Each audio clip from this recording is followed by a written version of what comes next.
এটা শিখবো এখন আমরা সিলেক্ট করা। এখন আমরা আবার এসে গেছি এখানে। এই যে আপনারা এখানে স্লিপ বাটনটা দেখবেন, স্লিপ বাটন এটার উপর ক্লিক করবেন।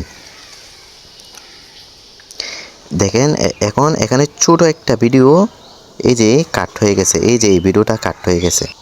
এখন যদি ধরেন আমি এই ভিডিওটা মাঝখান থেকে কাটতে চাই, তাহলে এখানে ক্লিক করবেন, আবার স্লিপ দেবেন। এই যে স্লিপ দিলে আবার মাঝখান থেকে কাটা হয়ে গেছে, দেখুন কাটা হয়ে গেছে।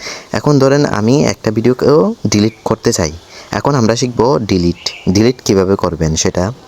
এখন ধরেন আমি এই যে লাস্টের অপশন থেকে স্লিপ করে এই লাস্টের এটাই আমি ডিলিট করতে চাই, তাহলে এই যে এখানে ডিলিট বাটন আছে, ডিলিট করে দিবেন। এই যে আরেকটু দেখাই আমি আপনাকে,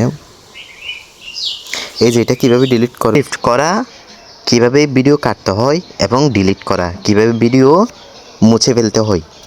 এখন আমরা শিখব এই যে ক্রপ করা এবং ট্রান্সফর্ম, এই দুইটা বাকি আছে।